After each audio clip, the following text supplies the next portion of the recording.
Hello, everyone, and welcome back to your favorite VR podcast, Between Realities VR podcast, here on the home of everything Between Realities, Between Realities. My name is Alex VR, and I am co-host of this magnificent, fantastic show, and joined alongside of me, as always, is my co-host, Skiva. Skiva, hello, sir. How are you doing, brother? I'm fantastic. It's Friday. I'm stoked. Very excited for the weekend. TGIF. TGIBRF. Right? Yes, I love that. That's it. I love that. That's it. Hello, everyone in chat. Thank you for joining us today on this amazing live broadcast. That's right. We're back into the swing of doing shows live. I don't know how long this is going to last, you know, because we got a lot of stuff going on. We have a lot of things coming up and a lot of fun things that we're going to be able to share with our audience. So tons of stoked. Stuff. Tons of stuff. And I guess we can, I don't know, whenever you're ready to start talking about we can talk places, about whatever, yeah. Yeah, we can get into some of that, I guess, at some point. Yep. But anyway, yes, thank you all for joining us. Paradise Decay was first in the chat P. today. Diddy and the Hitty. PD. Good to see you, man. Paradise Decay's crank, just like, he is like always got something for me to watch during like my shower time. You know, I think I told him this once before, and I think he was made a little uncomfortable by it, actually. But like, I love to watch YouTube when I'm taking showers, and PD is always live, like during my hour block of when I'm taking a shower. Paradise Decay in the shower with Alex all the time. You heard it here first. Hey, I spend my most intimate time with Paradise Decay's videos, and you should do the same. Go like and subscribe. Glitch Fandango dropped in. He was saying that he couldn't hang out. Maybe he's still here, but of course, we love to see Glitch Fandango. Glitch, what is up, my Stay homie? in touch with us, man. Dude. Every single day we're talking about what day or like what time we want to do this show at. So if you guys are ever like, oh, I wish this show was at this time or that time. Yeah, leave us feedback. Let us know, because we're trying to figure it out ourselves. Yep. Mike Newton starting the weekend. He's here. What's up, Mike? What's up, Mike? Man, how's it going? Thanks for being here. Duty does in the house. Duty Sterling with all those Youngman. W's and Pop 1 yesterday. Oh. Yeah. Duty got a lot of W's with me yesterday. Yeah, that's right. I heard Steven carried you, dude. What's up? Avi DeVetti, how's it going, man? Good to see you, Avi. It's great to see you, man. Avi What's was up, dude? a How are guest you? on our show. He is from the XR Developers of India group on Facebook, and he's a great guy. It's good to see him. Absolutely. Fantastic. Jansen dude. Fox is here. Jansen. Competitive, badass gamer. Good to see you. Short Stack VR in the house. Short Stack. What's happening? Space Denizen is here. Dude, the amazing. Void. Oh, what? Well, that's Void Citizen. Oh, Void. Yeah. Oh, Yep. yeah. I always forget that. And by the way, he changes his name every other day. He is that amazing moth that you see in the audience of our intro. So yes. A little fun fact. Yes, with all the arms. Yes. That's like my favorite avatar I've ever seen in Neos, dude. It's so cool. It really is good. I love it. Good. VR Bug, what's up, dude? What's up, homie? Little How you headset doing? emoji. When are we gonna get headset emojis? By Dude, the way? I don't know. That should have been here a million Doesn't years ago. Facebook care? Like, I feel like Facebook should because do that. Facebook is synonymous with the word caring. Yes, touche. What's up, Mepper? Thanks for being here, Mepper. What's up, Mepper? How you doing, always buddy? Good to see you. We've got Laszlo216 in the house. What is up? Your pal in VR. Your pal. What's up, In dude? VR. I'll always remember your pal in VR. Okay. Yes. Dark Angel is here. Thanks, Dark Angel, What's up, for Dark? showing up. Ooh, Robin Smith. Hey, friends. Robin Smith. Who's that? I don't know. Could that be someone we know? You know, someone that we know well, I would even argue. Yes. Yeah, you know, you've been lucky enough to establish a pretty intimate relationship with this person who we've got with. Yeah, she's a real good friend of mine, man. We've played a lot of VR games together and hung out a lot and had some deep conversations. And she's just an amazing person. And someone who is going to bring some perspective to the show today, because we're going to get into something that's a little bit taboo, even though it's insanely prominent. And I think that's really interesting. So it's a little weird that it's so taboo. Well, we're going to talk about it. So everybody, please welcome to Between Realities, RobynzReality. Hey, Robin. What's up? Hey, how's it going? Thanks for having me, guys. It's so great. Look at you. There you are. Boom. On the Between Reality ship. It's great to have you here with us. Heck yeah. Thank you. How's it going? It's going really good. And first thing, before we get into anything, I have to say I'm admiring your attire right now. Like, oh, yeah. Look at this. PD, do you see this, bro? Look at that, man. Representing the Paradise Decay. Did you know that you can also own your very own piece of authentic Paradise Decay merchandise by checking out Paradise Decay on YouTube and following his links there? Yes. Go do that. And watch his content, because if you want to see any game almost any game in VR. Every game. He's got it. He does. Yep. So, hey, Robyn, it's good to see you. Thanks for representing PD, and we're really stoked to have you on the show today. Thank you so much. So, we sent out a couple of tweets, right? It's in the description, and we do want to talk about the adult industry in virtual reality, right? Like this is going to be something that we talk about today, and we're happy to have you on the show with us today because you have a lot of perspective. You work in the VR porn industry, and you can elaborate on how and why and all of that stuff once we get into it. But before we get into all of that stuff, because I have a feeling that's going to be something that we really can sink our teeth into, and we're going to kind of go around a little bit with it. So before we get into that, there's probably a few things that we should touch on, before we really take a deep dive. Absolutely. So what do you think? I think the first thing let's touch on, I wanted to mention that I've been using some really cool stuff by Kiwi. For my headset. So this is not sponsored, by the way. No, it's not. It just, they did send us this stuff for free though, but it's not but they're not like paying us to say anything, right? They don't care whether we do or not. But I really like this head strap, right? It's super comfy. The padding is ridiculously comfortable. It's like having a pillow encasing your face. Mm-hmm. It really is pretty awesome. Plus the facial interface is also Kiwi. Plus they got these sick grips. Dude, I just want to show these grips real straight quick. up. Kiwi makes really good shit. They really do. All of their accessories legit, are good. Yeah. Legit. So I had some VR cover things on my controllers before, but what drove me nuts about those all the time is every time the battery died, and I used the crap out of my VR, right? So the batteries die a lot. I have to rip the whole thing off, change the battery. But the cool thing here is this has its own little battery door. Check that shit out. You don't have to pull any of this stuff off. You just switch your battery and you go back to gaming super fast. And there's like a tiny little quality of life thing in there too, where there's like a plastic like ribbon that you can slide underneath the battery, and then you yank on it to pop it out. Battery out. Because those fucking batteries are so hard to get out of those controllers too. They are. Like I feel like I'm gonna rip off my thumbnail every time I'm like trying to pop that thing out. Well, little life hack for those of you who use the little that have this just the standard thing, right? Pull the battery door off and then use the end of it to push the battery back and pop it out like a little tool. I did take your advice and do that one time, and it was way better. But that's still not like a good solution. It's a pain in the butt. Like that's a bunch of horse shit. But this makes it all easier. This allows you to pull the battery out quicker. Mm-hmm. You don't have to take the cover off to do it, and it's super comfortable. The little things that go around your hands make it so you're not going to chuck your controller. Dude, every single comfortable. Like it's so comfortable. They really should be paying us to say this, but every single thing I've used from Kiwi has been great. Like I'm not even gonna lie. They're amazing. They are amazing. Do you what kind of accessories do you have on your shit, Robyn? Do you have Kiwi stuff? Do you use like the first party shit? Do you have accessories at all? Yeah, so I have. Well, I can actually just like grab it if you don't mind me going out of frame for a second. Grab it, baby. I'm not super techy or anything. I'm very jealous of those grips because I'm using like a really cheap, like $10 and like grip thing, and every time I have to change my battery, the whole thing falls apart. It drives me wild. Yeah, I feel you. And I'm also now eyeing that strap because I use the Bobo VR M2. Yep. So it's kind of got like a halo sort of thing. It's very loud though, if you can hear that. Yeah. Do you also have an Elite strap? I don't. I saw everyone breaking them and I was just like, nope.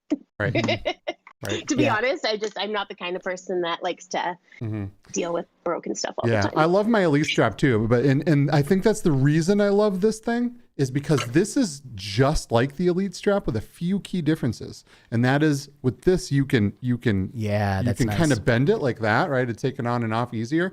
Plus, there's padding on the back of this, which you don't have with the Elite strap. It's just hard plastic. Plus this thing is cushioned too. Plus so it's cheaper? Plus it's cheaper. So it's like the Elite strap, but better. So I would absolutely say if you're going to get an Elite strap, get this instead. Yeah. And one of the things for me about straps, because at this point I have like most of them, like I have a lot of straps and honestly, the first party strap stays on my Quest more often than anything else, primarily because I have the rubber band one. No, the regular Elite strap. Oh, okay. Okay. Gotcha. But it's primarily because I have the hard case that it fits so perfectly into. And like I put the Bobo the M2 on my Quest for a little while. And when I went to go travel with my Quest, I popped it off and it hasn't gone back on because I put the thing into the Quest or into the case and like that's what worked. Yeah. And we actually experimented with this Kiwi here right before the show, and Skiva managed to stuff it into his Oculus Quest. Yeah. Now we will note that you only get that case unless you buy it separately. You only get that case with the Elite battery strap, I think. So you probably already have a strap if you have that case to begin with. Right? Yeah. So either way, and you know, I also want to mention too, and we're probably going to release some footage because we've unboxed all this stuff like in a really like nice looking way, and it looks really good, but we just haven't done anything with the footage yet. But the M2, I personally noticed that like it's kind of floaty and like a little bit like shaky, you know, and like if I'm doing like the PSVR, totally right? exactly, wobbles around like the PSVR, but it relieves all the pressure off your face. So there's nothing pushing on your face. It sits on your forehead, which to me I don't like because I sweat from my forehead and it's just uncomfortable for me. And I don't like the PSVR strap because of that too. I deal with it and it's fine, but like it's not what I prefer, you know, but for a lot of people, it's very, for something like seated gaming or like chilling, like social VR, like I think the Bobo is amazing because it does alleviate so much of that weight and stuff. But when I'm like head on a swivel, like getting sweaty in a Pop One lobby, I need that thing to be like locked on, ratcheted to your face. Totally. Yeah, and me too. You can't do that with the Bobo. Yeah, I agree. I find this one moves a lot, and even though it does have like the padding and stuff, these two parts at the top that are supposed to sit like I guess like about here, I find after like an hour of wearing it, it starts to hurt right here. Oh, that's so I too don't bad. know if anyone else experiences that, but that's what happens to me. Oh, bummer. Well, there's a lot of good options out there for all the different types of faces and heads and stuff. So, and I guess the point that I was getting ready to make is that I really like having both. Honestly, I love having the Bobo so I can play like some chill Demio with it, and then I love having the Elite strap so I can crank that thing down and rip my head around and get sweaty with it. Yeah, and I would say if you're in the market for an Elite strap but you don't want it to break and you want it to be even more comfortable, go with the Kiwi one. I agree with you. Sure. Chroma Snare is here. What's up, Chroma Snare? What's up? VR with Jasmine, our guest from last week, has dropped in. It's good to see you. Nice. Virtual Waypoint has dropped in to say hello. It's good to see you. He said he's on his second Elite strap, and I'm on my fourth or fifth. I think it's on my fourth. It won't last forever. I think we know that. Yeah. It is inevitably going to break at some point. Yep. I also saw Red/Ace. Slipped in here and said hi. What's up? And of course, Daniel the Bearded Bard, man. What's up? How's it going, buddy? So speaking of our homie. Speaking of Daniel the Bearded Bard, we want to bring up here again that the Kickstarter for this amazing magazine, VRTrend, which is absolutely beautiful, full of VR community written articles on this like super thick paper with beautiful printing. I mean, this is the epitome of just a quality magazine. It is better than anything that I typically get like on a newsstand or whatever. Is that even a thing anymore? But I don't know. But either way, this is a fantastic magazine, and their Kickstarter is ending here in a couple days, and they got a long way to go. And so maybe you are a generous philanthropist. Yes, philanthropist. I think you're a generous philanthropist with a little bit of money burning a hole in your pocket, and you want to help make some VR dreamers' dreams come true. This is your opportunity. Yes, this is going to help so many of us. There's $3,000 left to go. And it's an all or nothing $3,000 thing. to drop. Maybe two of you get together, $1,500 a pop. Let's go. We'll make it happen. And boom. And we don't have that kind of money, but someone out there does. I did. Someone out there does. So break it out. Bearded Bard, can I borrow $3,000? I'll totally support this.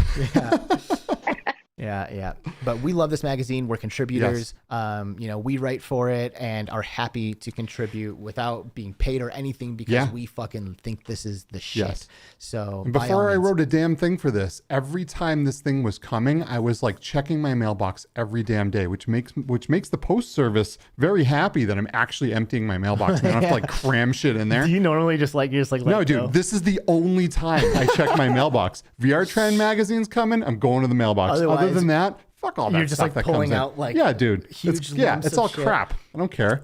Anything like my bills come out automatically every month. All this stuff. Like the only thing that comes in my mailbox worth a damn is this magazine. So hey, happy Friday, Obscure Nerd VR. Andy Southern. What's up? You got to keep us updated on your doings, bro. Andy Southern's been busy. He's making some shit happen, and he's going to be going for a Guinness World Record for longest time in VR pretty soon. So heck yeah. Keep an eye on Andy Southern. And of course, Rendered Reality. I'm assuming that's Sean behind the keyboard. What's up, guys? What's up, how you doing? Good to see you. How you doing? I was watching them yesterday, I think, play For Mother Sons. Yeah. It's like an older VR game that I've always wanted to try, and for some reason I just haven't gotten into it. It's cause I think it's because you have to co-op it really for it to be for it to really be up to its full potential. You know, maybe we can dip into that or something one of these days. Yeah. I think we should. So there's a couple other things, right? Another shout out that we want to do real quick. Studioform VR, one of our most recent Patreons. They are a VR accessories manufacturer. We just want to say hi and thank them for supporting us. They recently signed up as Patreons, and they sent us a nice little gift basket with like candies and like chocolates and fucking potato chips and shit in it. And, it's like all stuff that you can't get in America. And it was really cool and really nice for them. And they sent us a handful of accessories and stuff too. So. Void Citizen, Space Citizen recently signed up for our Patreon as well. No way, dude. Yeah. Wow, that's amazing, man. Yeah, thank you. That means the world to us. It really does. And to all of our Patreons, we got your names going on the ticker down there. It's on the end screen, but we love you guys. And we were just talking about finding another way to like really make being a Patreon of Between Realities something special. And hopefully we can come up with something. So if you're out there wishing you were getting more for your Patreon status, let us know if you have any ideas, because we would love to get you whatever it is that you're looking for. Yep. Let's see. A couple other things before we get into stuff, right? After the Fall, was that one of the things? After the Fall. I would love to talk about After the Fall. Are you hyped, Robyn? So, just the fact that I get to play with like 3 other friends at the same time and not have to worry about any bullshit anywhere else, right? I'm already stoked. You know, that's actually a pretty good point, one that I haven't even really considered much, and I guess there are a handful of games out there that provide that as an opportunity, but, a lot of us, we jump into the most popular games, stuff like Population 1, and sure, you're a party of 3, but then you jump into a lobby and there's all kinds of people in there shouting at you and influencing your experience, right?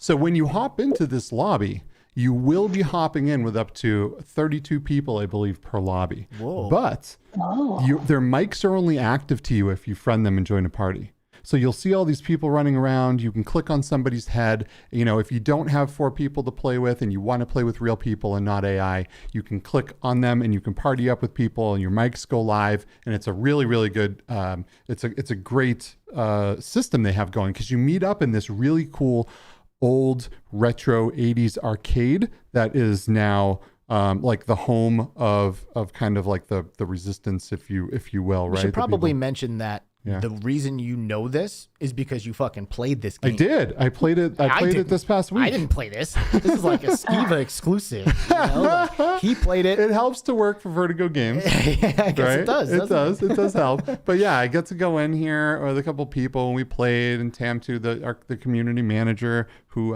may be on the show here soon. Ooh. Yeah, we might have some Vertigo action coming onto the show. But I mean, we went in and we did some of these campaigns, and man, it was so fun.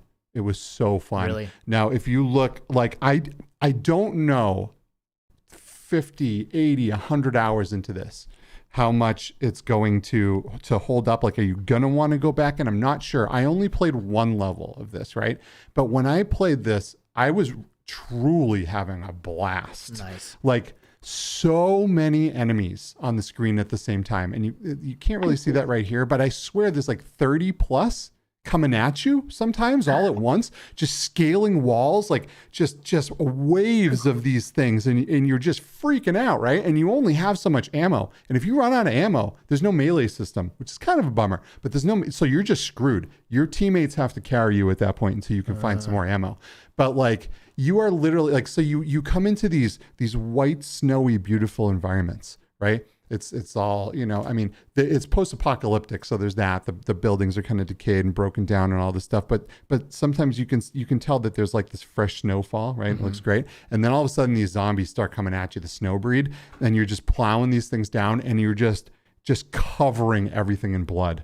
And everything is just just turning red, right? The bodies don't disappear. They just stack. So like, as you're going through some of these apartment complexes and stuff, trying to complete some of these objectives, you're just filling doorways and rooms full of bodies. And it is like, It is unreal, man. Probably adds a pretty intense layer of like viscerality. It really does. It's super cool, dude. I mean, it is really awesome. They're crawling on the ceilings. Like it's kind of intense. And some of these things just full on sprint and run at you. So when you were playing this, did you know who your teammates were? Oh, yeah.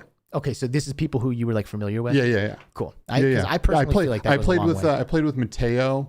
I played with Sebastian from MRTV, some of the people that Vertigo invited in. Yeah. So I get to play with some of the people that I already knew, plus Tam 2, who I work with. So it's great. Nice. And we got to talk back and forth about who was running low on ammo. When someone was low on health and didn't have a syringe, your friend could come over and heal you. So there's quite a bit of communication that you got to do to really successfully get through these campaigns. Because if you're just doing your own thing and you don't care about your teammates, you're not going to make it through this. Sterling Youngman in the chat says, "Why does it have to be another effing zombie game?" What do you think, Robin? Does that bother you that we're seeing another zombie game? They should all be zombie games. You love zombie games. I love zombie games. Like even like Drop Dead, like the wave shooter. That's still one of my favorite games, believe it or not, in VR.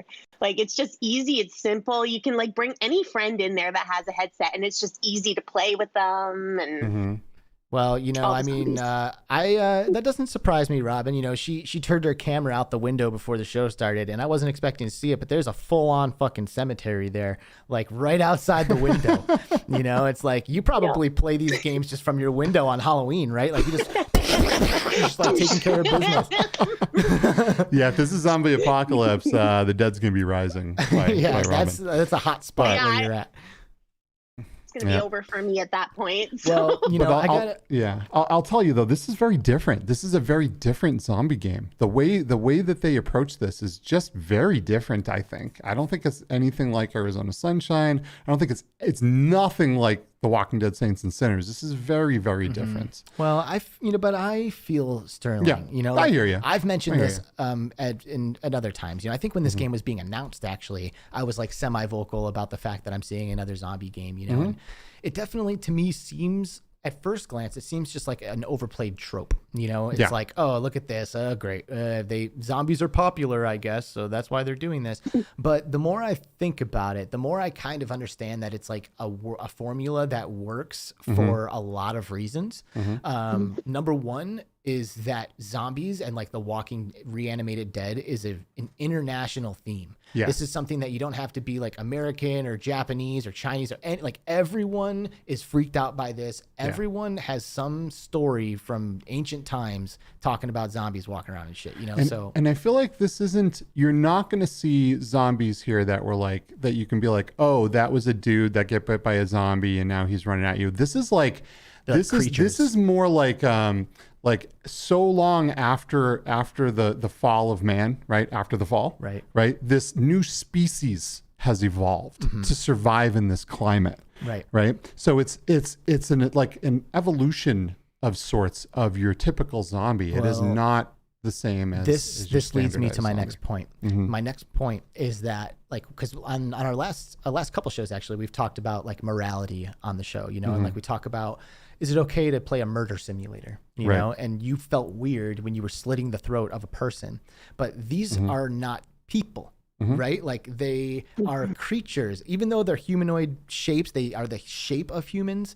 It's not a person. And that removes all of those feelings. Like if a creature is lunging at you with claws, you blast its head off. Whew, that was good. But if a person lunges at you and you blow their head off, you got like a moment of reflection, you're like, oh shit, what did I just do? Like, and I think that is a really, really profound reason why developers like to use this, because you don't have those feelings. You're just happy to blast heads all day long. I think you're totally right, man.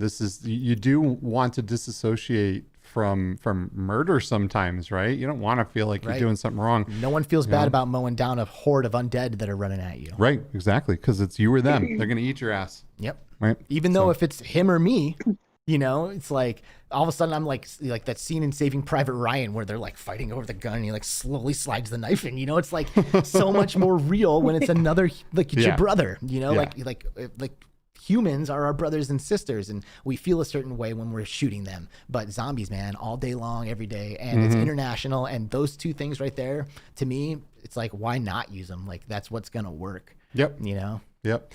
This game still has a little bit to go with some of the things too, because when I played this, you couldn't pick your character, which was a little strange, right? So you are randomly given a character, and I was told this is something that will be changed, will change in the future, just so you know.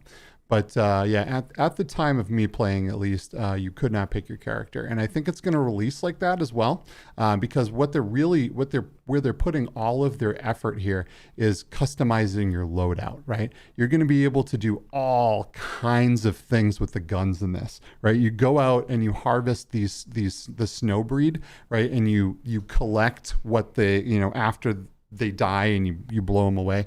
Wow, look at all those. Dude, and that's all on the screen at the same time. It's insane. It will give you a panic attack if you're not careful. Yeah. There's a lot happening in this game. But yeah, so you're going through and you're collecting all of this stuff, and then after you collect it, you can go back and you can customize your weapon loadout, and you can customize the guns, right? And you can put different attachments on, and you can do different things and there's a bunch of different weapons to choose from to customize as well. So there's going to be a lot going on with the gun system, and it's going to be one of the things that will bring you back into this game, I think, is collecting this stuff and creating newer, better, cooler loadouts for your guns. Sounds like they may be close to having like a really good loop there, where you go out, you get the stuff, you come back, you spend it, and then you go out. That's what they're going. That's what they're going for. And you spend it, and it's like that's the loop. That's an amazing gameplay loop. If you can nail that in a game, I will play a game forever.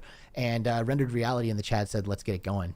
There's two of them, there's two of us. I think that sounds like a fucking plan. Heck yeah. Oh, that would be, fun would that be? Yeah. That'd be amazing. Yeah, I'd love to play between rendered realities. Between rendered realities. Let's get it. So is there anything else that was like kind of like on the docket? No, like really. And subscribe. Definitely like and subscribe. If you guys could subscribe, we're trying to hit that 2,000 subscriber mark, which would be fantastic. If you guys could help get us there, we're at like 1,800 right now, so we're getting really close. But yeah, that'd be great. That'd be fantastic if you guys could sub to the channel. That'd be awesome. Subscribe. I wanted to ask real quick. Did you play Hubris yet? I haven't yet, dude. I'm sorry. Okay, we'll wait. Next week, I promise. Okay. I want to gush about that game when you do. Yes, and I'm really excited to try it too. So I will next week for sure. We're going to talk about that game. But I think we should kind of dive into the primary topic of the day. Heck yeah. This is something that I've wanted to get some perspective on for a while now. And when I first got involved in VR, I never really thought to go and explore the adult entertainment aspect of virtual reality. It wasn't like it wasn't not even close to like at the top of my mind, like I was playing Firewall, I'm playing Beat Saber, whatever it was, and it wasn't until I went to my very first VR convention and was talking with people who I had met there and got to know there. And they were like, you haven't tried it? You should try it. Like it's pretty cool. Wow. And I was like, okay, fair enough, and I've checked it out, and I would imagine that probably a lot of the people here in our chat, who are deep dive VR folks, have at least poked their head in and to see, because I don't know why you wouldn't. It's it's widely regarded that pornography in a lot of ways ultimately ends up contributing directly to technological advancement. Have you ever heard that, Robyn? Funny enough, at work, I just wrote a 4-part series about exactly that. And I talked about, I went all the way back. I went back to like the statue of Willendorf, which is like this 4-inch little statue, which is considered the first porn ever. And I did this 4-part series where I went through all of the ages, bringing it to VR. And yeah, I think porn has always kind of been there, like the big bang in the 70s and the 80s in the porn industry. That's when porn started becoming the stars were like household names at that point, you have Debbie Does Dallas, or even like John Holmes, for instance. Those were names that everybody kind of knew. I don't want to even say Ron Jeremy because I know. But insanely famous because of what he looks like, because he's a gross person. Right, but still, like he more than anyone, I would argue, because I remember being a kid in the 90s. You know, I was born in 1987 and I was growing up knowing that name. Like, why the fuck am I a child knowing who Ron Jeremy is? Right. Right. And it's just because like the you know, the lines between porn and mainstream are so blended and mixed together now, you know, like you think of celebrities like I don't know, like Kim Kardashian. Like her big break was a leaked sex tape. That's what made her famous. Yeah, Paris Hilton, you know too. what I mean? And no one, of course, people like shit on her for it. But in the end, like, isn't she like a millionaire now, or her sister's a millionaire? You know, so I mean, well, I gotta say, I mean, porn touches a lot.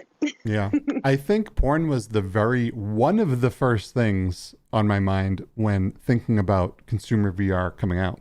Like, I think I explored phone VR first, and that's like, what do you do on phone VR? Really, there's not a whole lot to do, but porn is a big part of it because really it's 360 video. Right. It's not like an experience. You're walking around courting somebody. You know what I mean? Like you're watching a video, and you know, 3DOF VR will get you there. And it was the first thing I wanted to experience and to see how lifelike it was and to see how cool it was. And back then it wasn't great at all. But it's making leaps and bounds as every year that goes by. It gets better and better, and the video quality goes up, and the compression ratios go up. And you know, for the record, let's all only share what we're comfortable sharing. Okay, let's go ahead and start with that. So that being said, like, can you like, do you remember like the first day, you know, like when you were like, okay, I'm going to do this, you know, like, cause like, I remember like, sorry folks, this is a crazy conversation we're about to have, but like, I remember when I first started like getting into like touching myself as a young person, you know, and like, it was like a big deal, you know, like I remember that was like a big hurdle that I had to overcome because I knew that was a thing. I knew people did it, and I knew that for some reason they liked it, but I didn't have a full grasp of the thing, you know? So for me, like breaching into something like that was kind of like a big step. And I even remember the first time, or maybe not specifically, but I remember how I felt when I first explored VR adult entertainment as well. So do you remember kind of what it was like for you when you like was like, all right, I'm going to put this headset on, I'm going to check it out, and you know, and did you feel like strange or weird kind of getting into it? What were your feelings? For me, like? I didn't feel strange or weird at all, to be honest with you. I was like, wow, this is going to eventually change everything. That was like, that was a big moment as far as like when I was like this is going to help mass adoption of this technology that I'm so excited for it to evolve and to come into you know, the mainstream someday, right? I mean, the very first thing I ever thought about VR was gaming, absolutely gaming, and being able to see other people from different places in my VR environment. But very close after that was porn, for sure. And you know, you got to give it to Sebastian too from MRTV, because when we met him, we're like, hey, can I interview you? He's like, yeah, cool, let's do it. And we go into an interview, and I'm like, what was your first VR experience? He's like, porn. Like right away, did not hesitate, just came out and said it, you know? And he was like, what? Oh, what, you want me to blow smoke up your ass? I'm like, dude, way to keep it real, you know? And there's probably a lot of people who maybe their first VR experience is a porn experience. I know people that are like that. I'll be like, VR, huh? And they're like, how's the porn? Like that's the first thing, and that's what will sell them on it. So Robyn works in the VR porn industry, and before you tell us, like, you know, how you're involved, first I'd like to ask, you know, did you try this before being involved in the world, or did an opportunity come along that then got you into it? So honestly, the first time I ever put a VR headset on, it was the Rift. And it was at work, and I was getting paid for it. I didn't really know anything about VR before I started actually working with it, which seems kind of silly at the beginning, you know, because I had to kind of learn everything from scratch about everything. And because gaming, I only started gaming like even less than 2 years ago. So VR gaming is really new for me still, comparatively to watching VR porn, which I've been doing for a good handful of years now. Interesting. So, you know, from my experience, VR porn is really intense. Like it is really immersive. You know, like it's you know, like, and it's just like VR is, you know, like the first time you play Super Hot and someone's like firing bullets at you and you're like getting out of the way.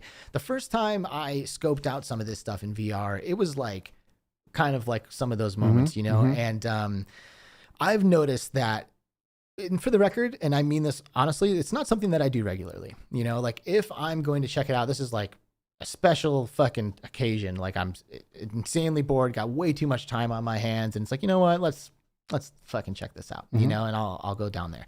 But for the most part, it's something that I don't really do very often, you know, but I do know it's way less often than phone porn, you know, like way less often. And I noticed that the two experiences are not the same thing. Not even close. Like not even fucking close. Like on a phone, I'll fly all over the place, dude. Like I will get bored in 2 seconds. Like I'll rip through them until I get to what I'm looking for. You know what I mean? And I don't know what it is, but I'll know it when I see it. And VR porn is not that. When I've pulled up those videos, I was not in a hurry to change where I was. I wasn't in a hurry to move the experience along, you know, like it's really immersive and it is a completely different thing. What can either of you add to this? Kind of puts you in there, right? I would almost think that it might give someone with intimacy issues maybe even the possibility of becoming more comfortable in the situations because they almost feel like they've experienced them before. Because some of this stuff, man, like the girls will like whisper in your ear and they'll come up and kiss you, and it's very immersive. And you know, I didn't watch a lot of this a while ago either, but since becoming single, it's definitely more frequent. Totally. It's not a daily thing, but like it's definitely more frequent. I feel like I don't have to run out there and try to find a real person to have random sexual encounter with, right? You know what I mean? Because I got this great stuff at home and like put this headset on and all of a sudden I'm with this chick and then I can kind of move on with my day. Right. You know what I mean? I don't have to hurt anyone's feelings. I don't have to you know what I mean? Like, and whatever. For all intents and purposes, you don't have to you get your fucking pick, you know, there's infinite options and they're all very fantasy, you know, like they're the things that whatever are you not want normal, it to be. You know, so some of it not. Like you can go down whatever wormhole you want to go down, right? Like you can, you know, whatever. Talk to us, it's Robyn. all there. Talk to us. Yeah, I mean, there are infinite, it seems like almost infinite amounts of VR porn out there now. You know what I mean? And right now what I do is I'm a copywriter. So what I do is I investigate VR porn sites and then I write reviews about them. And then I also take care of a blog where I just write about VR porn. And one of those things was actually recently that I wrote was about VR intimacy and like how it affects real life relationships and stuff like that. And even though there are men and women and people that are going to satisfy themselves on these sites, there is still a gap and a bridge between that meat sack physical of being with someone, you know what I mean? But to go back to Skiva's point about how you know, you don't have to worry about going out and hurting someone's feelings or, you know, just getting so nervous. You can go into a VR world, pick the person of, you know, the moment and go to town, you know, and it's not even just that VR porn that's shot, you know, there's all kinds of sex work going on behind the scenes in other places like VR chat, for instance, or, you know, there's games on Steam, like VR Paradise, which is a virtual strip club. I think I was just going to say, Skiva, I think you know about that one. I think you're a VIP member of that one. Yes, yeah, I know all the bouncers and stuff. I do. I know the bartenders there. Yeah, yeah. Yeah, I mean, listen, things are getting exposed in this conversation. All right, there's no two ways around. Well, let's not expose too much. Not too much, right? Yeah. Fully clothed. Yeah, that's funny. But let's be real, right? I don't know why this is such a cliche thing. No one here, such a taboo thing. Oh, taboo, such a taboo thing. No one on this planet would exist without sex. Let's be real. Yeah, it wouldn't happen. you are all the product of something dirty happening.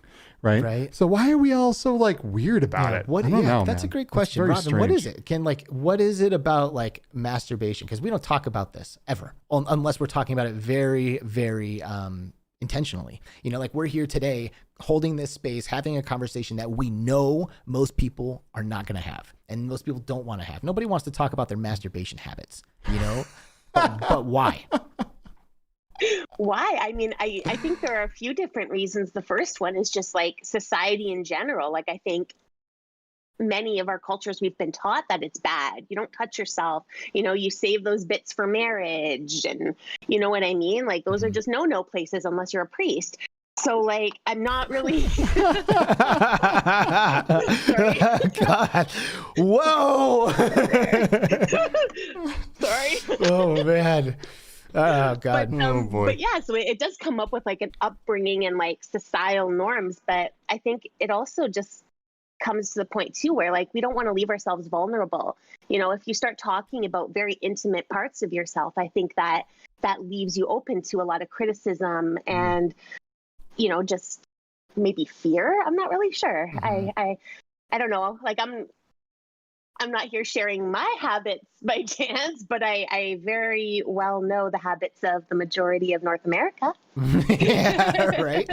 Yeah. And I mean, it's interesting because, you know, like this is something that most people participate in, right? Like whether, and I mean, a lot of people. And porn in general. And I would say pornography, right? Like I would say probably more people participate in masturbation than they do pornography. Sure. But I would say probably guess a large majority of those who masturbate use pornography.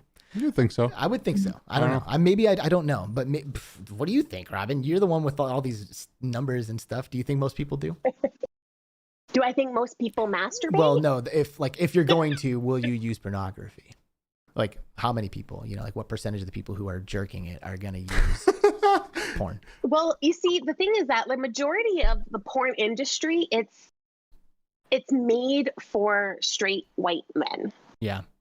You know what I mean? Like that's what they make it for. That's where they see the most money coming in. So that's what's being produced. You know what I mean? But it leaves out like a whole huge demographic of other people in the world, clearly.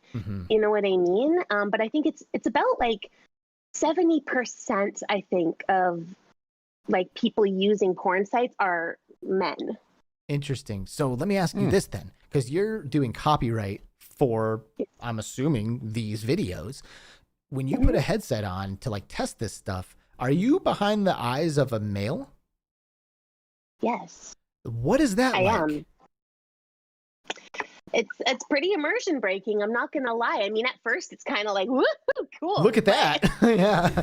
Yeah, like, whoa, really cool. But then in the other sense, it's like, yeah, it's completely immersion breaking. You know, like they do make female POV porn, but again, it doesn't generate the same kind of money. And when it comes down to that, you know, these studios who are already struggling because this is a niche in itself, you know, you're going to produce where the money is.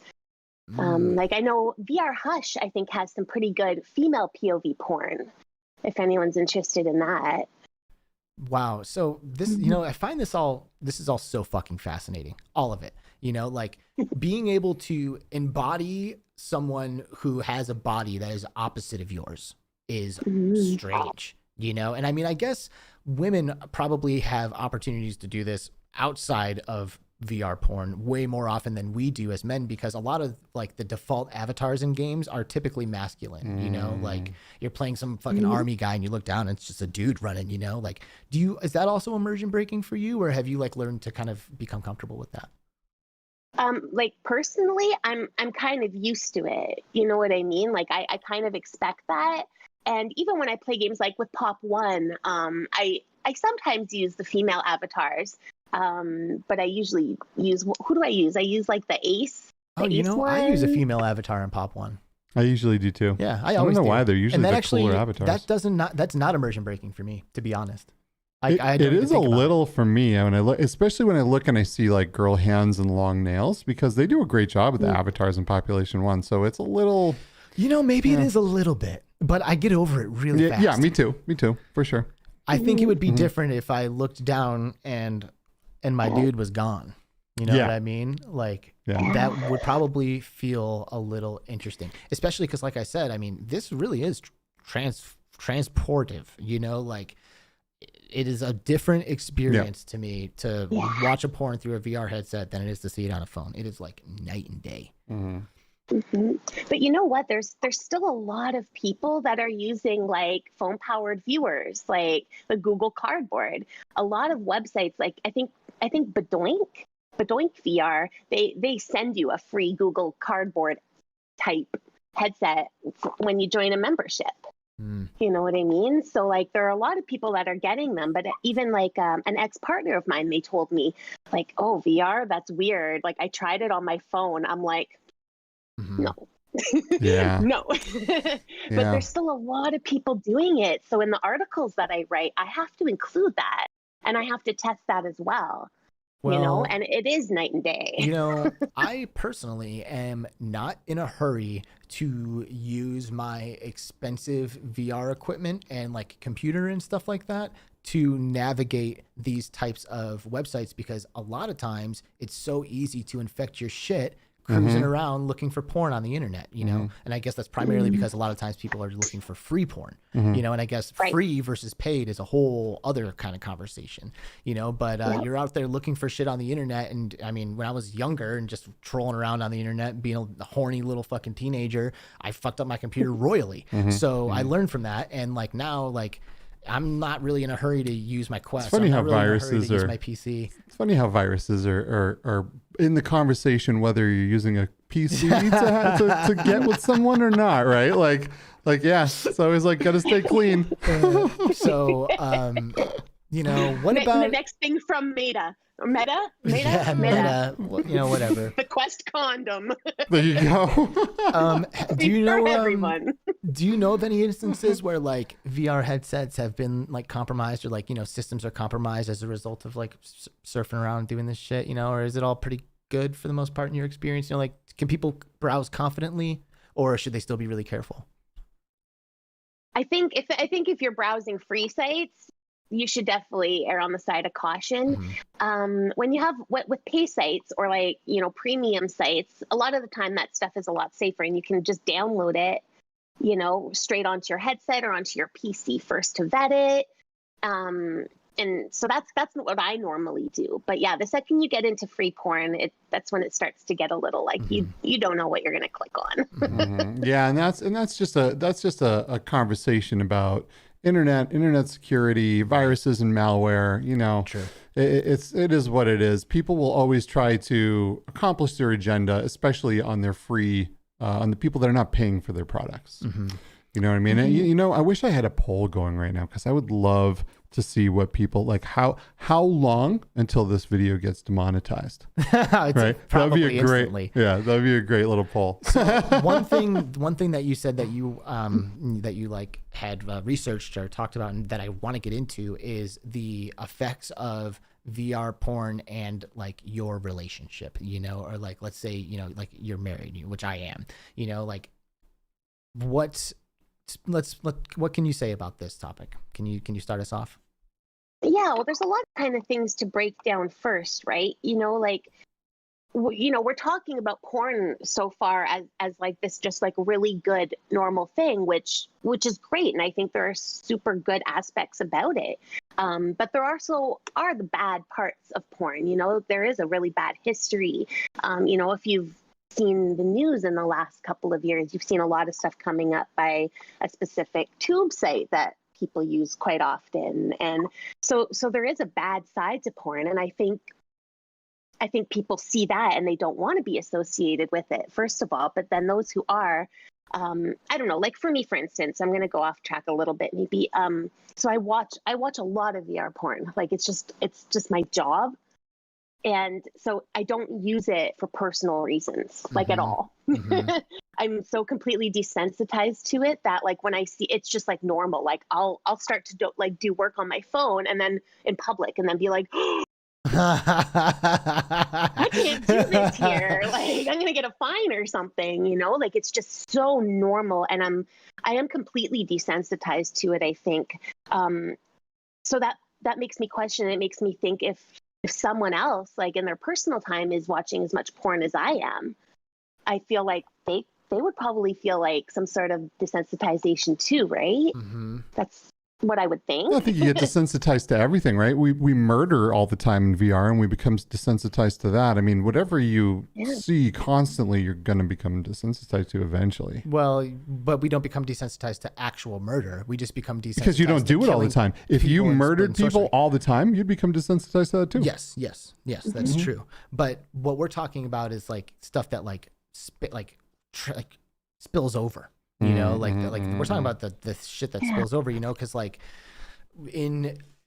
before we get off of this, you know, like what would you say in your experience, in your professional opinion, would be like unhealthy pornography behavior, right? Like when should you like look at what you're doing and be like, oh, wait a second, maybe I have a problem here? If you have a partner, you know, if they don't know you're doing it, that could be a problem. That means maybe you're feeling that there's a problem and you have to hide that from them. I feel like when it comes to like VR intimacy and relationships, it's about communication and it's about consent. Those are two huge things. You know what I mean? Like if, you know, like my partner's super cool with what I do and is not even weirded out at all, nice. Which is awesome. And it's cool. But there are a lot of people that are not comfortable with it, and that's okay too, you know, because the industry does kind of create like these almost unattainable ideals, and people confuse the fantasy with reality, you know, like I hate to burst bubbles here, but I'm going to do it. It's most of that stuff scripted. I used to write porn. I used to be a porn script writer, and those positions are scripted. The verbiage is scripted. It's not real. It's acting, you know, and it's hard to distinguish that, especially when you're in such an intimate moment. You know what I mean? Like none of your blood's up here anymore, and right. And like the way you view the world when you are sexually aroused is a completely. It's like looking through a completely new set of eyeballs. You know, like we were talking about this the other day, but like, you know, if you're fucking horny enough, you might risk like getting caught, you know, having sex in public just because you are on it, you know, like you're like, oh no, we're doing this, you know, like people do crazy shit all the time because they're sexually aroused, you know, and there's then, I mean, I'm sure anybody out there who's had sex before knows that they almost become a new fucking entity while they're doing that shit. And then it's like afterwards, like, you look over at your partner and like you go back to being who you were before that. You're like, okay, so anyway, you know, like let's relax a little bit again. You know, it's like it's crazy how we almost transform when we enter that space and we like start to participate in a lot of that stuff. And you know, I think you mentioning consent is probably the key, right? Like you gotta keep it real about this stuff, you know? And if you are in a relationship with someone and like you are using VR porn every day and like trying to hide it, you know, like maybe you should just keep it real and like just go tell them, be like, hey, this is something I do. And that goes with everything, man. You gotta be in any successful relationship, you just have to be a good person, be truthful, be honest, you know? That's kind of what builds the foundations of relationships. So I think that goes with all different aspects from sexual to non-sexual. Well, personally. And I guess I just want to get a little bit of clarification from Robyn here on this, because like, you know, I try to reflect often on my behavior of all kinds, you know, like in my life of all the things that I do, I try to reflect, and this area is no exception. You know, there's been plenty of times in my life where I reflect on my own behavior and I'm like, is this healthy? You know, like, do I do this too often? You know, like, do I indulge in this kind of content too much? Is this having an adverse effect on my ability to be intimate otherwise, you know? But it could be so hard to identify when you've been, you know, too deep, you know what I mean? So are there any like, you know, other like, you know, maybe like red flags or like things that you would say people should look out for? Because at the end of the day, I bet you there's a lot of people out there who struggle with porn addiction, where like as soon as they get off of it, it's like, oh, well, I'm not doing anything. So, you know, and they just like keep going back to it. And it's like becomes this like endless cycle that they can't escape from, which I'm going on the record and say I'm not in an endless cycle of porn destruction, you know, but I do really try to like witness my behavior and try to be healthy about all the stuff that I do. So is there anything that, you know, sticks out when I bring this up? I think, it's also just, it's being honest with yourself. I think if you get to the point where you're already questioning, is this too much? You might have to break it down and be like, why would I even think this is too much? Right. Is something hurting? I know that sounds bad, but like, is something hurting? Have I hurt my partner? Right. I know. No, this is legit. I'm like right here with you. Just ignore him. I'm sorry. I'm trying to be mature about this.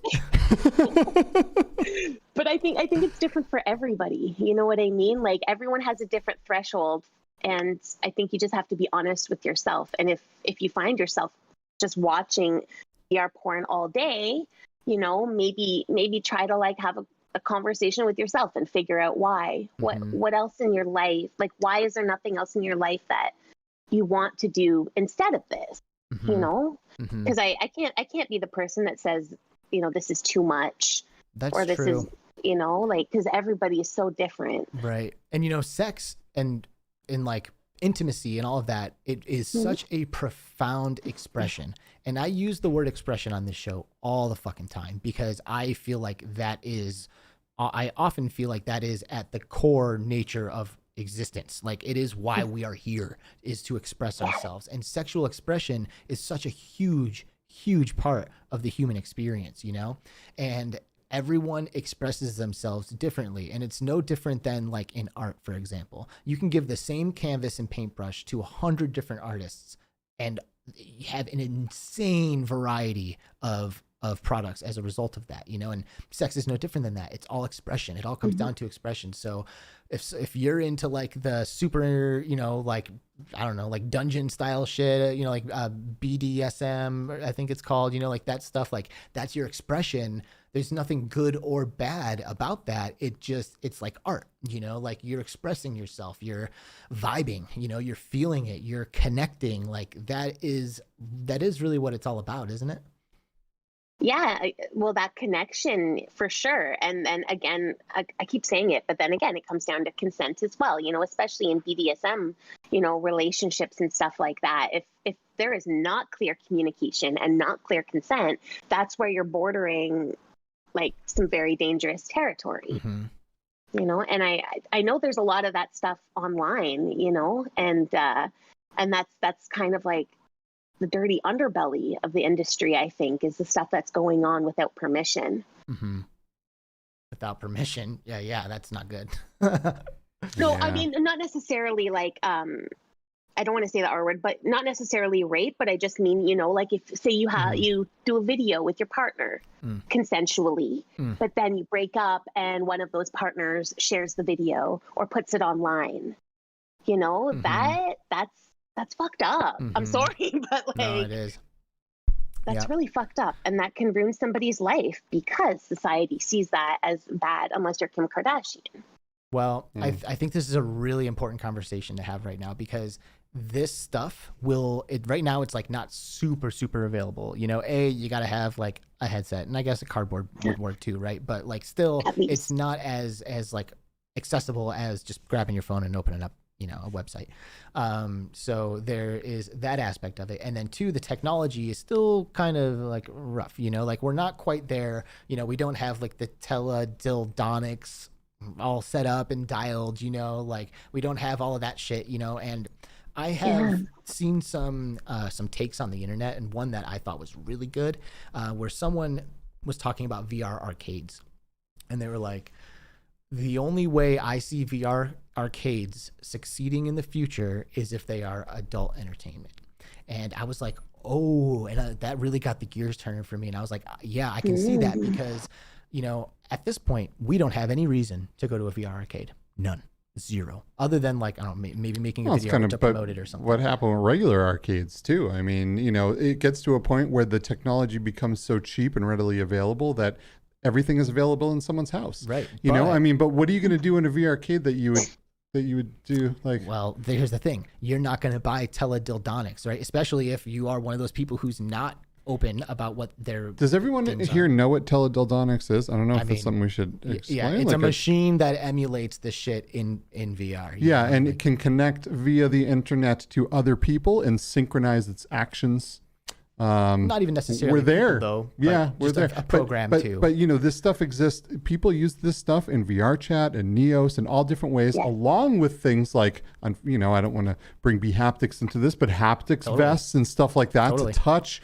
And things people are banging in VR right now. So I guess what I'm getting at here is that, obviously VR porn is not. And this is the question: is VR porn cheating? And when does it become cheating if it's not, right? Like what level of immersion does it become not faithful, because I imagine when he started mentioning that, I was like, oh my God, there's a guy who's driving home from work who's just going to swing through the VR arcade, put his dick in a machine, blow a load into it, and then drive home to his family, and then that's the question. It's is he cheating? Or is he just masturbating, and is the level of immersion of the experience the difference? Dude, I don't know about going to a place where you get to put your stuff in something. I feel like that sounds like Dude, people do it with humans, and that you can't clean humans, a machine, or you can't clean a human like you can a machine. I don't know, man. Very true. Very true. Yeah, it's way safer, and you're not actually doing it with a person, and that's why. But are you going to go and inspect the machine to make sure it's been fully cleaned properly? Dude, with bacteria. I don't know. Are you expecting the fork at the restaurant that they give you? Make sure that the last person. Bring my own fork. It, don't use it. Yeah, fuck you. I do think about that sometimes. If people jizz on the forks, I might. This was in 1,000 strangers' mouths. Wow. Well, there goes the restaurant experience for me. Thanks, right? Alex. Whatever. Your restaurant experience died when you went vegan. It did. It really did. You're right. You're absolutely right. God. But anyway, so you can see my question here, right?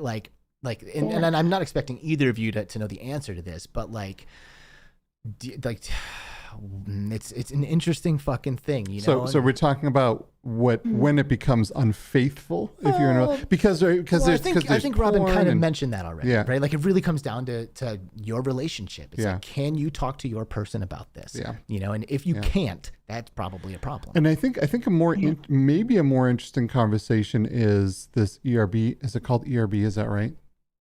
What? ERP. Erotic role play. Yes, erotic role play, and things like VR chat and Neos and stuff like this, where people are using teledildonics to actually affect the person on the other side of on the other side of the internet. That's weird. I think that's a really interesting conversation about what would be if you are in a relationship, if you're married, let's say, maybe you have kids, I don't know, is that cheating? Because there's a live person on the other side. And then what if it's not? What if it is the same experience for you as a user, but that it's a program? Even though it's the same experience to you, does the knowledge of it, having a human on the other end of it, make a difference? What do you think, Robin? A lot of this too, there's this full body tracking and you talk, the microphones are active, the teledildonics are active, the haptics are active. I want to stay away from multiplayer because that is, I'm just going to go ahead and say, don't do that with other people, right? If you are in a relationship. If you're in a relationship, a committed, mutually exclusive relationship, do not engage in any intimate energy at all, including texting, frankly, with another person. Right? Agreed. You can't send cute texts to someone when you're married. So you can't have internet sex with someone when you're married. And I agree. But what if there's no person? What if I was sending intimate text messages to an AI that was programmed to respond to me? Ooh, that's interesting. Is that cheating? Interesting.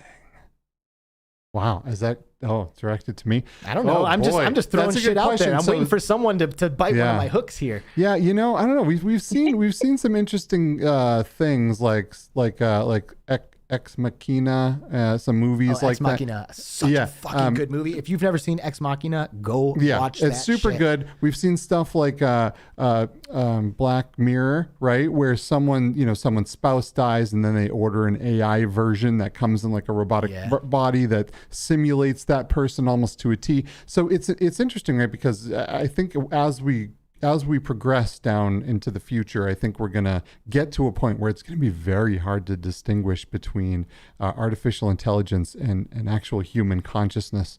So I don't know. Is that cheating? I think it would be. You're having an intimate moment with something other than your partner. I don't know. This is Man, it's really fucking hard to answer. That is. Because then I could ask you, if you say it is, then I could say, what if I had a dream last night that I had sex with someone? Well, but you don't have a conscious choice in that. You were, no, not really. I said no. No, in your dream, a lot of times you can't control what's happening. I mean, unless you're a good lucid dreamer, I feel like sometimes things happen in dreams, and I don't know, you're. I would argue that you are quintessentially still yourself, even though you're dreaming.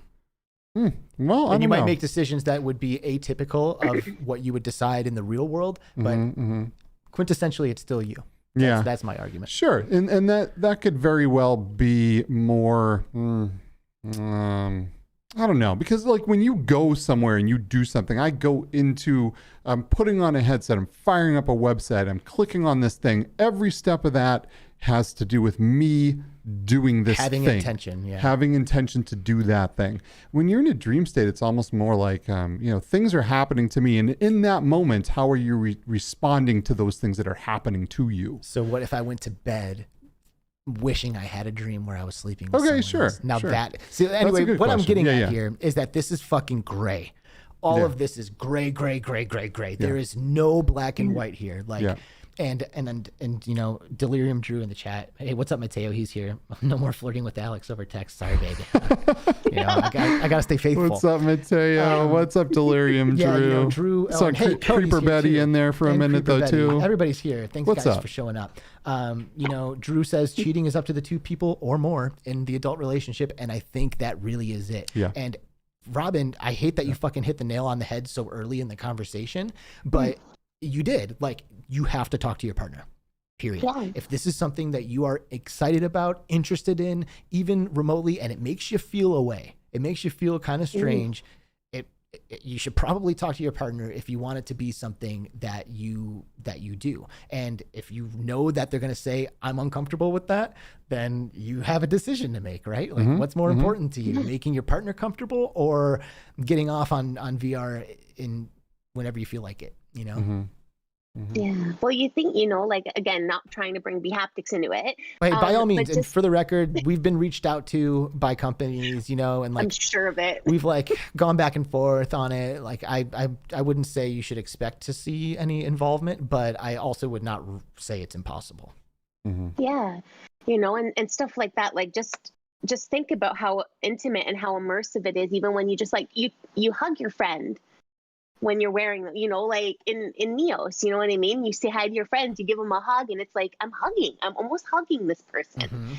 You know what I mean? Yep. And I think, we've talked about it in the past too, about just how VR is just so much more real for some people than it is others, on social media, we see a lot of stuff about oh, it's just a game, shut up. Oh, it's not real. Right. You're crazy, using terminology like that. But for me, when I go into VR, it's obviously not as real as this meat sack feels to me, but it feels like it could be me. Especially when I go into Neos, there's one particular avatar that I saw it and I connected with it right away, and it felt like an extension of me.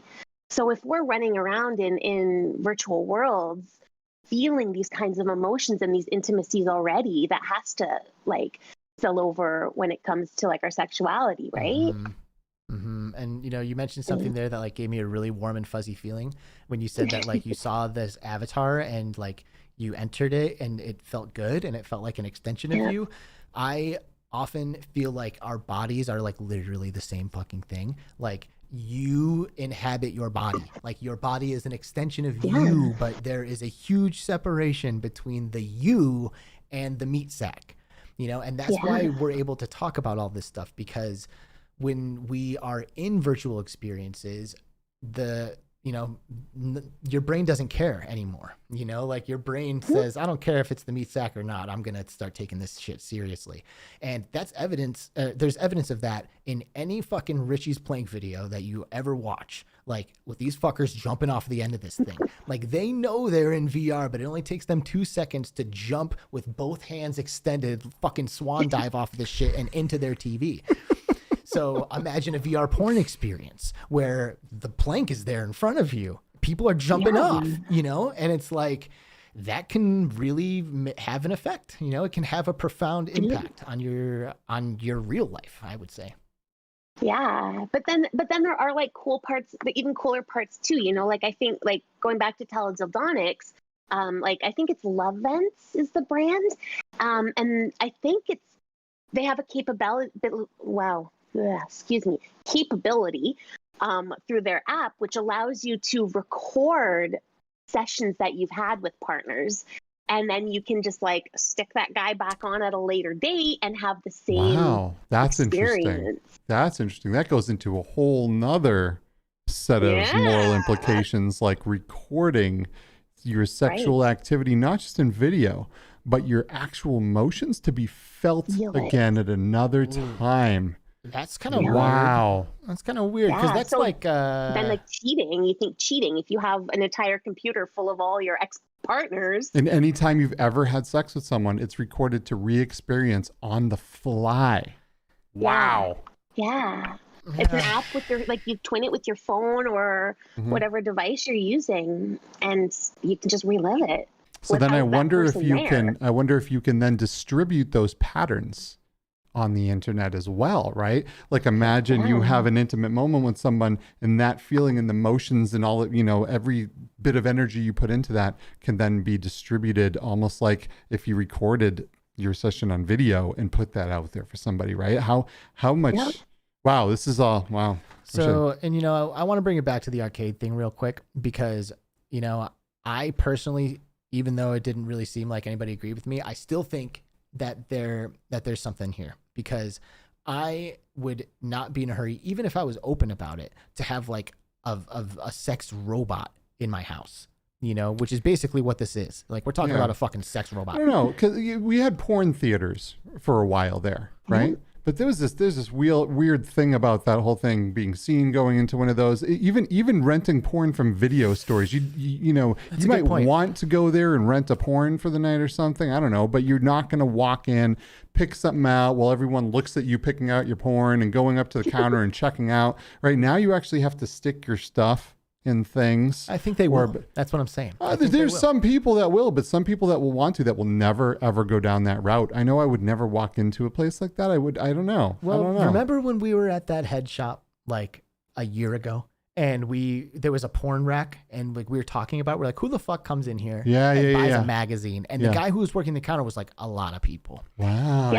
You know, so I think just because you don't doesn't mean that there aren't a lot of people that do. True. This is true. Like I said, I don't want a sex robot in my room, right? But maybe, and I'm not saying maybe I want to experience one. If you're single, I mean, I might have a sex robot in my room if I had the choice. I bet you would. Stick that shit in the closet. But it might be easier to just stop on your way home from work. You know, like, that's what I'm getting at. Sure. I feel like some people will. I can see it happening. It's a big old machine. I wonder, can the sex robot like clean my room and stuff too? Can it be an actual robot? Like, do other things as well. But you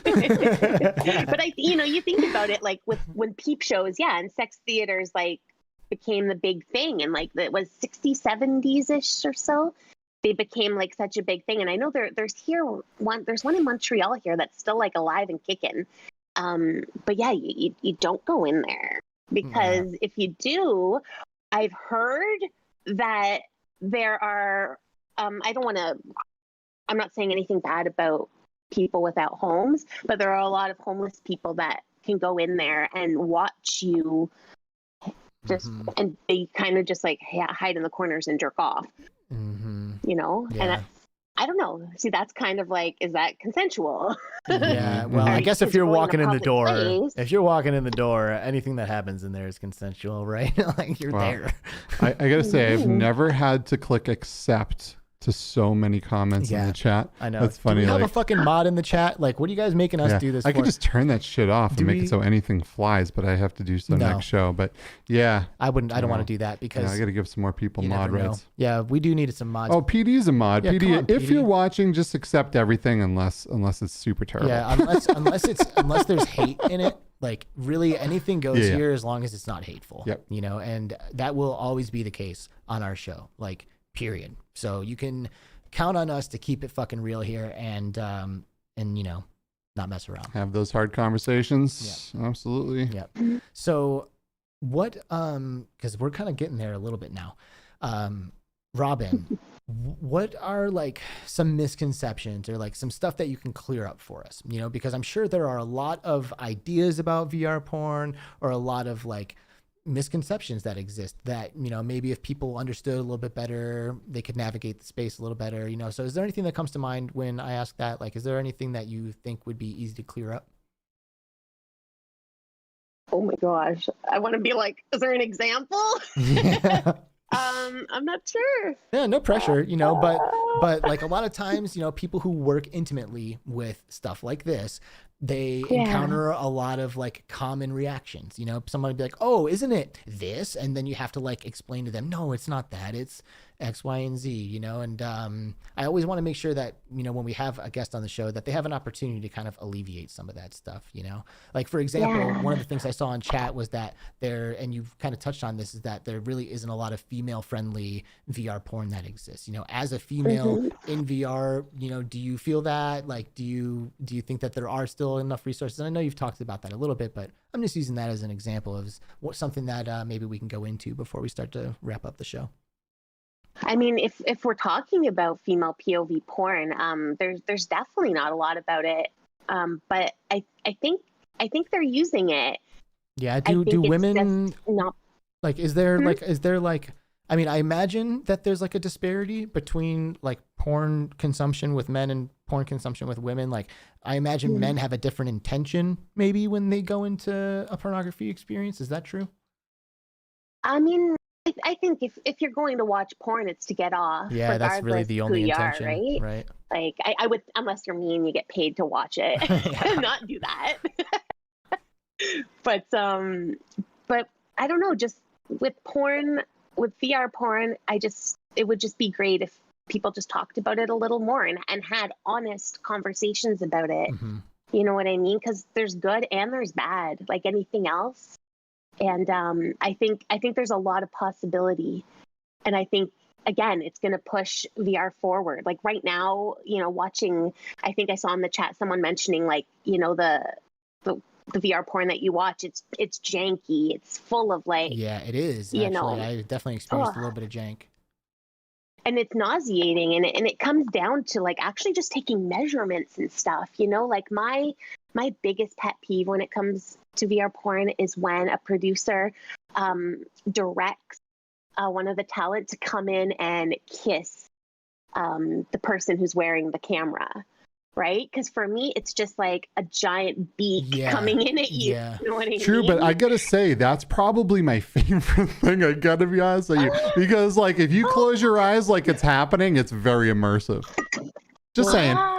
And this is what I was talking about when I said intentions, right? Like, because you said everyone's intention is to get off, and maybe that's true at a very like meta scale, but like we connect with this stuff differently, you know? Like to some people, it's like, get that fucking blurry shit out of my face. And to some people, it's like, this is a good, like intimate moment that I'm glad that I'm having, you know? So I think women and men, and I'm speaking broadly here, so forgive me, but I feel like women and men primarily, like at a core, are different, you know, and have different perspectives and almost different intentions when it comes to sex. You know, like as a man, like we're like hard fucking wired to spread our shit as into as many places as we can. You know, like it is a physiological, really intense drive that I don't know that women can relate to. I mean, I don't know that they can't, but I also am not sure that they can. You know, like it's like need to procreate, and that's I think what drives a lot of my own personal behavior is that like primal urge. You know, I'm not sure that, I mean, do you think that women have a similar primal urge that they need to satisfy, and do you think porn in VR helps to alleviate that? So I actually, funny enough, I watched a TikTok just this week, and it was someone who was talking about, so I guess the intent, like I can't speak for everybody, but generally between men and women is that men, it's like you said, they want to sow their seed. They want to, like porn for them is so much more physical.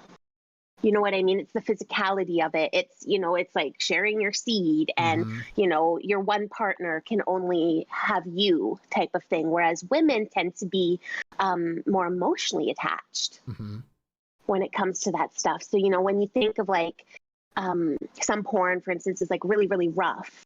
You know what I mean? But there's also porn that's very sensual and very, you know, couple friendly that like, I know some women that do prefer that, you know what I mean? Because you can get intimate and you can get emotional, you know? So I think that it's not black and white. Is correct. Right. And I mean, you know, it depends on the fucking day and time and what you had for breakfast sometimes, you know, like we're very dynamic creatures, you know, and just because, you know, you enjoyed the rough thing today doesn't mean tomorrow that you're not going to be trying to see the soft, intimate, sensual thing, you know? We don't need to be defined by our habits. I'd love to see more like female POV porn, you know, but I don't think that's the future of VR porn. You know what I mean? I think the future really is in virtual worlds where people are exploring with each other. Connecting with each other. Yep. Or with some kind of AI or NPC. Porn. Sorry? Or maybe some kind of AI or NPC where you can be in there by yourself, but you're not, right? It's more of an environment in a full situation as opposed to watching this video and you can't have any real interaction with it except pretending you're being part of it, right? So I think that could definitely be a big part in the future is more interactivity in VR porn scenarios, right? Yeah. And also just, like things that don't break that immersion, you know, like even, you know, when you look at a lot of like male POV VR porn, most of these actors are white. You know what I mean? So imagine being a person of color and looking down and seeing white hands. Maybe he's got a tattoo on his forearm, and all of a sudden you're looking, you're like, ew. And in another way, I got to tell you, most porn stars are very well endowed, so that's very immersion breaking for me too. I look down, I'm like, that's definitely not me. Nope. Nobody is. That's hilarious. Yeah, that's hilarious. But yeah, no, I don't know. Again, it always comes down to consent and communication and just making sure that you feel okay. And if you're feeling bad when you're doing it, stop for a bit or try something else or pay for your porn. Or pay for it. Wow. That's a fucking crazy ass concept. In a world where so much where so much free porn exists, it's almost as a regular person out here looking in, it's hard to imagine paying for porn from me. Do you know what I mean? Because there's endless rivers of this stuff everywhere. Yeah. You know what I mean? It's all free. And it's like, wow, well, why am I going to pay for it again? And for sure, like it would be like, why do our Patreons support us, right? Why do people like Sterling that just gave us a super chat? Yay! Fuck. Right? Why do that when it's all free anyway? So maybe my mindset is just off, and I should be like, I should support these people, you know. But it's like such a, you know, when you don't spend a lot of time with something, you don't always think that way. You know what I mean? So. Yeah. You know, Z Storm's like, all right, who can be honest? Who's paid for it? You know. I want to see. Yeah, go ahead. If you're comfortable sharing, you know, have you paid for it? Yes or no in the chat. I actually have not, and I have thought about it, and I see why you would, but I have never been pushed far enough to make the purchase. And like I was just saying, there's just so much of it that's free. I've never even thought about it. I'm like, and maybe that makes me a bad person for not wanting to support these people that are out there doing these things, right? But like, there's just so much. Well, I hear there's a shitload of money in this. Like, are these companies doing pretty good, Robyn? Let's just say over COVID, a lot of these companies made some bank. Wow. You know what I mean? Even thought of during the pandemic, But think about it. Like I don't think you're a bad person or you're wrong, Skiva. And I think a lot of people feel the same way that you do about it. When I look at it, I think about if I went to my job every single day and had to create and I had to write and then not get paid for it because everyone expected me just to do it for free, how would that work? You know, how would you feel if you had to go to work every single day and someone's like, yeah, you got to do all this work, but too bad if you get to see anything from it. You know, like that's a little tiny bit like problem. with what the content creators on YouTube do a lot, right? Like, you know, a little bit like we put in so much work for our passion and we usually don't see a dime from it. So, but yeah, but I can't imagine people are signing up for porn out of passion. Yeah. I know. Money. I know. This is true. But you know, I think things like OnlyFans is a good thing, right? Because it provides a safe place for people to do the things that they want to be able to do in a safe environment, right? And get paid for it by the people who are really fans of these people. So I think platforms like that are very important. And you know, and I think the theme of this whole fucking show is that, like, at the end of the day, none of us are strangers to this. Do you notice how everyone in chat has something to say? You know, but meanwhile, we all exist in VR, and this is never a thing that comes up. We never want to talk about this as an equal contributor to the VR space, but at the end of the day, it absolutely is. And for people like Robyn, it's a primary contributor to the VR space because this is the shit that's paying her fucking bills. Boom. Well, that's it. Yeah, exactly. Sorry, I was trying to respond to Sterling there in the chat, and I realized I don't have to chat. I can just say it. Yeah, this is the perk of being on the show. But I missed what you said, Alex. I'm so sorry.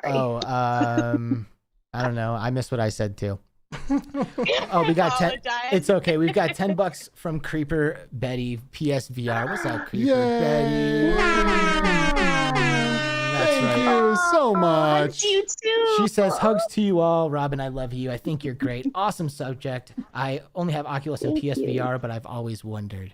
And that is what I was saying. I was saying that there's lots on Oculus you can get to. By the way, use a on the browser. Quest, there is a lot. But I was saying that it's that, you know, the theme of the show really has been that this is something that we are all aware of. It's something that's very prominent. It's something that we all pretend isn't an equal contributor to the VR space, but for people like you, it's more than that. Like, this is something that is a primary contributor to the VR space. So, you know, what do you think? Do you wish that, you know, there was like more people talking about this stuff? Do you think people are talking about it enough? I don't think people are talking about it enough, but I think a lot of us, including myself, even to an extent, are not educated enough on all of the aspects that are part of it. You know, like we could go really deep and, you know, and talk about, you know, like the racism that's in the porn industry and stuff like that. There are so many facets to talk about. And we sometimes forget about that. And that's why at work, I like to explore that a little bit. You know what I mean? Like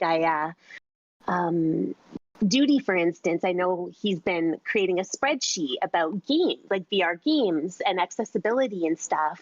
And he kind of inspired me to look into VR porn sites. Yeah, I love you. Yeah, Duty's doing good for the world here. Porn sites that are making things accessible, and are they accessible to people with certain disabilities? And so next week, that's what I get to explore and learn more about. And every time I write something, I learn more about VR, I learn more about porn, and I learn more about humanity. And I love that. Well, and we're looking forward to you sharing your perspective with us again in the future. You know, this has been a show that we have wanted to have, talking about the adult industry in VR since we started. And now we've finally been able to, thanks to you, RobynzReality. You know, what's the deal? How would you prefer people follow you and stay up to date with what you're Before that, I want to say real quick thank you to Delirium Drew for that $5 super chat as well, talking about tonight's Pop One lobby. Thank you, Drew. I was gonna get into that. Okay anyway, but fair enough. So what did I just say? You were talking about how can people how can people get to you? What do we do, Robyn? Like, are you I think you're on Twitter primarily right now. Are you doing anything else, or should we go to Twitter? Yeah, Twitter is the best place. Like, I have a Facebook account that I really only open to use my Quest 2. I don't use it for anything. I have an Instagram, but it's mostly pictures of my cats. If you want to see that, that's okay. But when it's about VR, it's all on my Twitter. Twitter is the place to be for that. And if you have questions or you ever want to chat about stuff and not feel weird or shamed about it, my DMs on Discord are always open too. It's RobynzReality 5884. Beautiful. So, and I will always there too. I want to go ahead and say too that while you are so connected with the adult industry in VR, I know you as a gamer in VR. Like I don't think that our viewers today should be in a hurry to define you by your involvement in this industry. Like I've hung out with Robyn in VR a handful of times. We've had plenty of opportunities to connect and talk, and we don't talk about VR porn. You know what I mean? We talk about the games we're playing, so, and that goes across the board, folks. Like, let's not be in a hurry to define each other by the things that we're saying and doing, because at the end of the day, we're all so dynamic and there's so much about us, and I don't think that any of us deserve that. So while you do deserve to be recognized for your contributions in the adult industry, I certainly hope that everyone here does not define you by that, and is able to reach out and connect with you in the same way that we've been able to. Yes, absolutely. Like I said, sometimes it takes me a little long to get back. My ADHD acts up a lot. But when I do, I'm there to share whatever knowledge I have, because I think that's the point of having knowledge. You is to share it. Are the best. Thank you so much, RobynzReality, for joining us today. Let's go ahead and say bye to Robyn. What do you think, Skiva? Goodbye, Robyn. We're going to eject you off the ship. Thank you so much for coming. Hi, everyone. Thank you. Bye.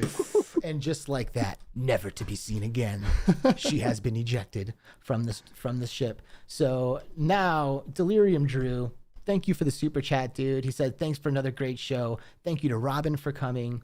Population 1 custom lobby tonight at 10 Eastern, followed by sex and talks in Neos after midnight.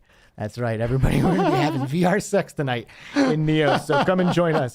But for real, this Population 1 lobby has been a lot of fun. I've been jumping in there on Friday nights when I get the chance to, and they're like all these insane games with all these modifiers. And at first I had a hard time adjusting because I just wanted to drop in like I know how to do, but you cannot deny these Matador only matches. Like, I know. So exciting. Turn the damage all the way up. It's pretty fun. Only. So good. So jump in our Discord and check our multiplayer lobby for that code tonight. If you want to jump in and get shredded by yours truly, I'd be happy to put one between the eyes if you want to come in and join us.